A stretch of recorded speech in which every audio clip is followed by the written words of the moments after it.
Hello guys, welcome to our channel KVR studies. ఈ వీడియోలో మనం విజ్ఞాన శాస్త్రం సైన్స్ మెథడాలజీ గురించి కొన్ని మల్టిపుల్ చాయిస్ క్వశ్చన్స్, సమాధానాలు మరియు ఎక్స్ప్లెనేషన్ వివరణలతో చూద్దాం. విజ్ఞాన శాస్త్రానికి సంబంధించి సంస్కృతంలో విజ్ఞాన్, అదేవిధంగా అరబిక్లో ఇల్మి అనే పదాలకు విజ్ఞాన శాస్త్ర కోణంలో అర్థాలేమిటి అని ప్రశ్న అడగడం జరిగింది. సరి అయిన సమాధానం జ్ఞాన సంచయం. విజ్ఞాన శాస్త్రంకి సంస్కృతంలో విజ్ఞాన్ అని, అరబిక్లో ఇల్మి అని పిలవడం జరుగుతుంది. ఈ రెండు పదాల యొక్క అర్థం జ్ఞాన సంచయం. అదేవిధంగా మరికొన్ని ముఖ్యమైన పదాలను చూద్దాం. ఈ సంస్కృతంలో విజ్ఞాను, అదేవిధంగా అరబిక్లో ఇల్మి అనేటటువంటి పదాలకు అర్థం జ్ఞాన సంచయం అని మనం తెలుసుకోవడం జరిగింది. అదేవిధంగా సైన్స్ అనే ఆంగ్లంలో విజ్ఞాన శాస్త్రాన్ని పిలవడం జరుగుతుంది. సైన్స్ అంటే జ్ఞానం అనేటటువంటి అర్థం వస్తుంది. ఆ సైన్స్ అనే పదం ఎక్కడి నుంచి వచ్చింది అని మనం చూసుకున్నట్లయితే సైన్సియా మరియు సిరే అనే రెండు లాటిన్ భాషా పదాలైనటువంటి పదాల నుండి సైన్స్ అనేటటువంటి ఆంగ్ల పదం రావడం జరిగింది. సైన్సియా మరియు సిరే అనగా అర్థం ఏమిటి అని మనం చూసుకున్నట్లయితే జ్ఞానం అనేటటువంటి అర్థం ఉన్నది.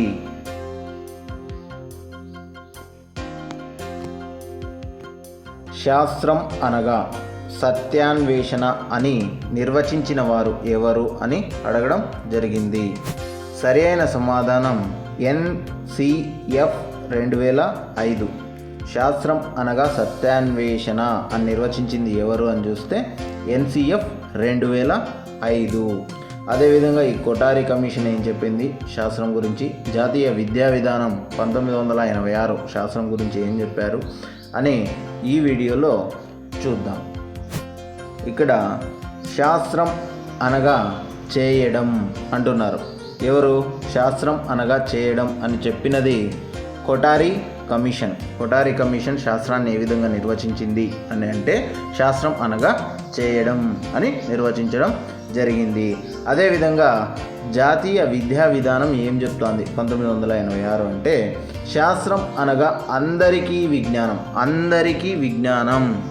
జాతీయ విద్యా విధానం 1986 శాస్త్రాన్ని ఏ విధంగా నిర్వచించింది అంటే చూసుకున్నట్లయితే శాస్త్రం అనగా అందరికీ విజ్ఞానం. జాతీయ అనగానే ఏమి, ఒక దేశంలోని ప్రజలందరూ కూడా వస్తారు. ఒక దేశంలోని భూభాగం మొత్తము ప్లస్ ప్రజలు, వనరులు అందరూ వస్తారు కదా. ఈ విధంగా శాస్త్రం అనగా అందరికీ విజ్ఞానం అని చెప్పిందే జాతీయ విద్యా విధానం 1986. శాస్త్రం గురించి మరొక ముఖ్యమైన నిర్వచనాన్ని ప్లేటో ఇవ్వడం జరిగింది. దాన్ని కూడా ఇక్కడ పరిశీలిద్దాం. బుద్ధి ద్వారానే సత్యాన్వేషణ కార్యకారణ సంబంధం రాబట్టవచ్చు అని పేర్కొన్నవారు ప్లేటో. బుద్ధి ద్వారానే సత్యాన్వేషణ కార్యకారణ సంబంధాన్ని రాబట్టవచ్చు అని పేర్కొన్న వ్యక్తి ఎవరు అంటే ప్లేటో. విజ్ఞాన శాస్త్రానికి సంబంధించి క్రింది వానిలో సరికాని అంశం ఏది అని అడగడం జరిగింది.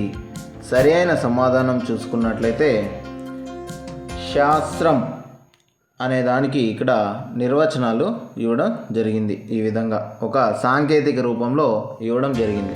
వీటన్నింటినీ పరిశీలించినట్లయితే శాస్త్రంకి సంబంధించి సరికాని సంకేత రూపం ఏది అంటే శాస్త్రీయ వైఖరులు మరియు అంచనాలు అనేవి సరికాని అంశము. శాస్త్రం అనగా ప్రక్రియ ప్లస్ ఉత్పత్తి అని చెప్పవచ్చు. అదేవిధంగా శాస్త్రం అనగా జ్ఞానం ప్లస్ జ్ఞానం సముపార్జించే మార్గం అని చెప్పవచ్చు. శాస్త్రం అంటే శాస్త్ర జ్ఞానం ప్లస్ శాస్త్రీయ పద్ధతి ప్లస్ శాస్త్రీయ వైఖరి అని కూడా సాంకేతిక రూపంలో శాస్త్రాన్ని సూచించవచ్చు. ఇదే విధంగా మరికొన్ని ఉన్నాయన్నమాట. శాస్త్రానికి సంబంధించి శాస్త్రం అనగా పద్ధతులు, జ్ఞానం అని కూడా చెప్పవచ్చును. అంటే శాస్త్రాన్ని సాంకేతిక రూపంలో 4 విధాలుగా సూచించవచ్చు. అందులో ఒకటి శాస్త్రం అనగా ప్రక్రియ ప్లస్ ఉత్పత్తి. రెండవది శాస్త్రం అంటే జ్ఞానం ప్లస్ జ్ఞానం సముపార్జించే మార్గం. మూడవది శాస్త్ర జ్ఞానం ప్లస్ శాస్త్రీయ పద్ధతి ప్లస్ శాస్త్రీయ వైఖరి. నాలుగవది పద్ధతులు ప్లస్ జ్ఞానం. ఈ విధంగా శాస్త్రాన్ని 4 పద్ధతుల్లో సాంకేతిక రూపంలో చూపించవచ్చు అన్నమాట. ఇక్కడ సరికాని వాక్యం అడిగాడు కాబట్టి మనం ఏం చేయవచ్చు, సరికాంది ఇదే, శాస్త్రము శాస్త్రీయ వైఖరులు ప్లస్ అంచనాలు, ఇది సరికాదన్నమాట. గతిశీలక దృష్టిలో శాస్త్రం అంటే ఒక కృత్యంగా నిరంతరం అభివృద్ధి చెందే ప్రక్రియ కాగా, స్తబ్ద దృష్టిలో శాస్త్రం అంటే ఏమిటి అని అడగడం జరిగింది. సరి అయిన సమాధానం చూసుకున్నట్లయితే ఉత్పన్నం. ఇప్పుడు గతిశీలక దృష్టిలో శాస్త్రం అంటే ఒక కృత్యంగా నిరంతరం అభివృద్ధి చెందే ప్రక్రియ అని చెప్పవచ్చును. అదేవిధంగా స్తబ్ద దృష్టిలో శాస్త్రాన్ని ఏమని చెప్తాము అని చూసుకున్నట్లయితే ఉత్పన్నం అని చెప్పడం జరుగుతుంది. బాగా చూడండి, గతిశీలక దృష్టిలో శాస్త్రం అంటే ఏం చెప్తాం, ఒక కృత్యంగా నిరంతరం అభివృద్ధి చెందే ప్రక్రియ అని చెప్తాం. అదే స్తబ్ద దృష్టిలో శాస్త్రం అంటే ఏం చెప్తాము అని చూసుకున్నట్లయితే ఉత్పన్నం అని చెప్తాము. ఇక్కడ వివిధ భావనలకు, నియమాలకు, సూత్రాలకు, సిద్ధాంతాలకు ప్రాధాన్యత ఇచ్చేదే స్తబ్ద దృష్టి. స్తబ్ద దృష్టి ఏమని ప్రాధాన్యతనిస్తుందంటే వివిధ భావనలకు, నియమాలకు, సూత్రాలకు, సిద్ధాంతాలకు ప్రాధాన్యత ఇచ్చి శాస్త్రం అంటే ఉత్పన్నం అని వివరిస్తుంది. ఇది శాస్త్రాన్ని స్తబ్ద దృష్టిలో చూసినప్పుడు. అదే శాస్త్రాన్ని గతిశీలక దృష్టిలో చూస్తే ఏమని వివరిస్తామంటే ఒక కృత్యంగా నిరంతరం అభివృద్ధి చెందే ప్రక్రియగా గతిశీలక దృష్టిలో శాస్త్రాన్ని నిర్వచించడం జరుగుతుంది. శాస్త్ర నిర్మాణాన్ని నిర్మాణంలో ఉన్న భవనంతో పోల్చిన వారు ఎవరు అని అడగడం జరిగింది. సరైన సమాధానం హెన్రీ పాయింకేర్, ఆర్సి శర్మ.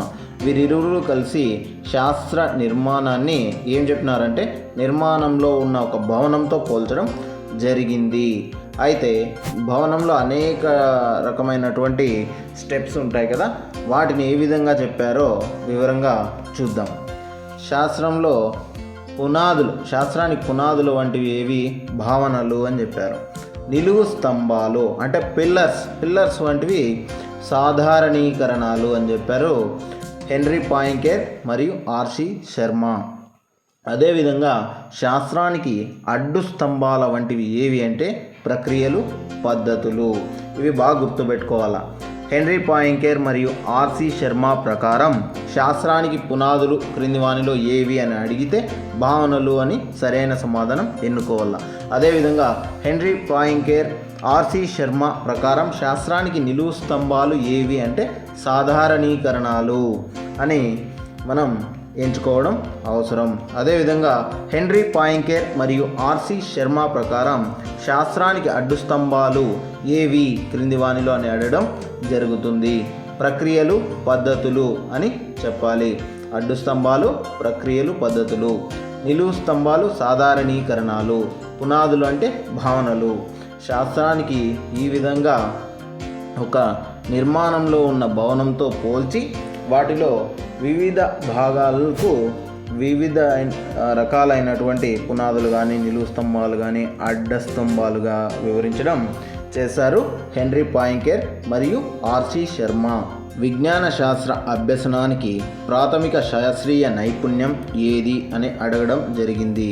సరైన సమాధానం పరిశీలన అనేది విజ్ఞాన శాస్త్ర అభ్యసనానికి ప్రాథమిక శాస్త్రీయ నైపుణ్యంగా కొనియాడబడుచున్నది.